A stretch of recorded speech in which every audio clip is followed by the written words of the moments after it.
산업적인 측면에서 말씀을 드리겠습니다.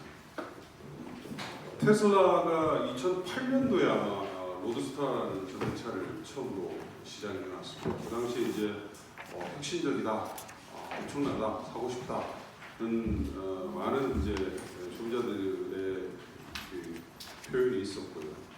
근데 별로 확산이 많이 되지 못했죠. 초기에는 가격도 좀 비싸고 충전소 인프라의 압축 뭐 이런 여러 가지 문제가 있었습니다.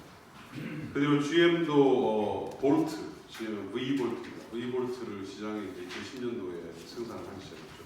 전기차의 붐이 일어날 법했었습니다. 국내 많은 배터리 업체들이 관련된 소재 투자를 단행을 했었고요. 근데 불행하게도 그러지 못했습니다. 그리고 지금 이제 10년이 좀 넘었죠. 지금 어떻습니까? 전기차는 이제 글로벌리 대세가 되었죠. 그 당시에 왜 확산이 되지 못했냐면 완성차 업체들의 헤게모니를 쥐고 있던 독일의 완성차 업체들 그리고 일본의 완성차 업체들이 전기차는 무슨 전기차냐? 자기들의 헤게모니를 계속 유지하기 위해서 독일은 클린 디자인 그리고 일본 업체들은 하이브리드를 내세우면서 시장의 확산을 막았었고요. 공교롭게도 리먼 또는 유럽의 재정 위기가 겹쳐지면서 전기차 시장이 꽃이 피지 못했습니다. 그러나 그때의 집중 투자를 계속한 캘리포니아를 비롯한 미국을 따라한 중국은 지금 전기차 시대의 주역이 되어 있죠. 엄청난 많은 돈들이 그쪽 산업에 들어가고 있습니다. 이제 뒤늦게 따라한 독일과 일본 업체들은 앞으로 엄청난 비용을 수반할 수밖에 없는 지금 그런 입장입니다. 그런 측면에서 제 프레젠테이션을 좀 봐주시면 좋을 것 같고요. 그리고 네.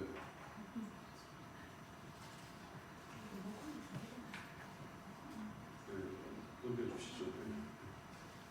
넘겨주시고. 유럽은 지금 우리가 아는 것과 다르게 되게 유럽도 공기가 많이 안 좋습니다. 그래서 50개 이상의 도시에서 대기오염이 심할 때는 차량을 중단한다든지 하는 그런 정책들을 법원들이 도입을 하고 있고요. 지구온난화의 역습이죠. 파리, 이탈리아, 독일 할 거 없이 이게 이제 물류의 대란으로도 번질 가능성이 있습니다. 왜냐하면 미넨 같은 이런 화물의 어떤 허브 역할을 하는 주요 도시들에서 그런 정책들이 도입이 되고 있기 때문에 화물차 운행이 안 될 수 있는 그런 상태에 있죠. 넘겨주십시오. 글로벌 2위의 완성차입니다. 폭스바겐 2026년부터 신규 내연차 모델 생산을 추가하지 않겠다고 발표를 했습니다. 보통 한 10에서 13년 정도 걸리니까 2040년 정도에는 내연기관차 판매를 안 하겠다고 얘기하는 거랑 동일합니다. 그래서 그 위옆에 있는 슬라이드가 2040년도에 폭스바겐의 지역별 생산 로드맵이거든요. 전기차하고 수소차 정도밖에 없죠. 거의 내연기관차는 없습니다. 5% 정도 아마 미국에 약간 있을 것이고요. 저게 지금 우리가 보고 있는 글로벌 현실입니다. 전기차 의무 판매제 또는 내연기관차 판매 금지는 전 세계에 지금 퍼지고 있습니다. 미국의 11개 주, 그 다음에 중국은 이미 시작이 됐고요. 전기차 판매제도. 유럽은 CO2 배출 규제를 갖다가 굉장히 강화하는 법안이 통과됐기 때문에 사실상 전기차 판매제도보다 좀 더 강한 그런 제도를 가지고 있고요. 일본, 인도는 마찬가지입니다. 여기 나와 있는 여러 로드맵들이 있습니다. 각 시간별 로드맵들을 보시면 될 것 같고요. 대표적으로 예를 들면 노르웨이는 지금 수차 판매 올해 아마 이번 달 기준으로 한 60% 정도가 전기차입니다. 노르웨이의 자동차가 연간 판매되는 대수가 16만 대 이 정도밖에 안 됩니다. 우리나라의 판매량의 10분의 1도 안 되죠. 그러나 전기차 판매 대수는 우리나라보다 작년 기준으로도 아마 한 3배? 이 정도 높거든요. 노르웨이에서는 내연기관차를 사면 바보죠. 왜냐하면 부가세를 30%를 통으로 내야 되기 때문에 전기차는 없습니다. 전기차든 수소차든 친환경차가 이 증가할 수 있는 가장 큰 백그라운드는 에너지 정환입니다. 그렇지 않습니까? 석탄이나 원전으로 만든 전기를 가지고 우리가 전기차를 충전해서 쓴다는 것은 전혀 정책적인 지원의 정당성이 없기 때문에 그렇습니다. 그래서 돌아보시면 중국, 미국, 유럽 등 전기차, 친환경차를 정책으로 지원하는 국가들은 모두 재생에너지가 이미 많이 발전해 있는 국가들입니다. 이거부터 말씀드리겠습니다. 왼쪽에 있는 것이 이제 유럽의 CO2 배출 차량의 감축 기준입니다. 2021년까지 95g을 갖다가 차량 평균당 달성을 해야 되고요. 그것을 달성할 수 있을지를 컨설팅한 PA 컨설팅을 쭉 보시면 2021년 기준으로 어마어마한 많은 완성차 업체들이 천문학적인 벌금을 내야 됩니다. 폭스바겐은 14억 유로, 현기차도 있죠, 그죠? 현대기아차도 한 3억 유로 정도를 내야 되거든요. 근데 저 벌금 양이 2030년까지 추가로 더 설정된 그 이전에 컨설팅된 겁니다. 37.5%가 2021년 대비해서 2030년까지는 더 추가해야 되기 때문에 기하급수적으로 2021년 이후로는 저 벌금액이 늘어날 수밖에 없습니다. 그래서 이제 어제 저녁에 그런 기사가 나왔죠. 피아트 클라이슬러가 테슬라로부터 저 배출권을 살려고 한다. 한 수천억 정도의 규모가 될 것이다.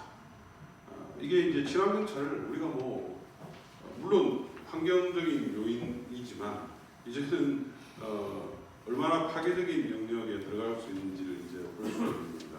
거기에 덧붙여서 최근에 이제 확정된 것이 트럭과 버스에 대해서도 CO2 감축 기준이 확정이 됐습니다. 이때까지로는 물류 이슈 때문에 트럭에 대해서는 EU가 손을 대지 않았었거든요. 어떤 나라도 없습니다. 그런데 CO2 감축 기준이 2019년 대비해서 2030년까지는 30%를 줄이는 것으로 확정이 되었습니다. 디젤차는 유럽에서 이미 지금 종말을 공하고 있는 상태입니다. 디젤의 왕국 유럽에서 특히 지난해에 판매대수 비중 떨어진 거 보시면 엄청나게 많이 떨어지고 있죠. 반면에 전기차 판매는 아직 본 게임이 시작되지도 않았습니다만 이미 큰 폭으로 상승하고 있습니다. 본 게임이 왜 시작되지 않았다고 말씀드리냐 하면 폭스바겐 등 주요 완성차 업체들의 대중화 모델들은 내년부터 본격적으로 판매가 일어나기 때문입니다. 대부분의 이제 많은 유럽의 국가들이 친환경차에 대해서는 인센티브를 제공을 하고 있고요. 독일도 재작년에 이제 들어왔고요. 이태리 많은 국가들이 지금 인센티브를 제공을 하고 있습니다.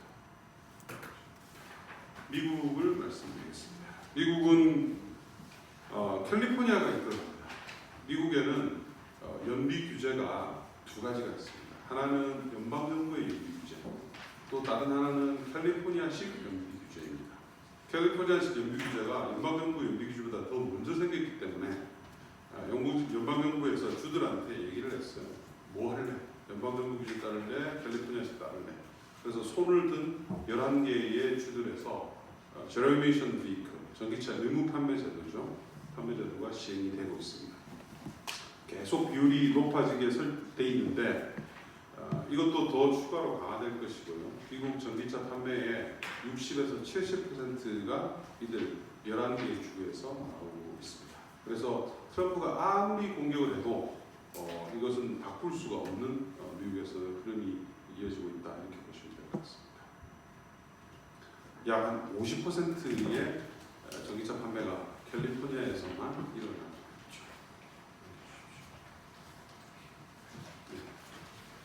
근데 최근에 캘리포니아가 100% 클린 에너지를 확정을 했죠. 2045년까지 달성을 해야 됩니다. 100% 클린 에너지에는 우리가 쓰는 전기뿐만 아니라 트랜스포테이션도 당연히 들어가 있기 때문에 2025년 이후로 캘리포니아의 전기차 의무 판매 비율 자체가 급상승할 것으로 지금 현재 준비하고 있는 것으로 알고 있습니다. 넘겨 주십시오. 이게 이제 미국의 전기차의 연도별 라인업입니다.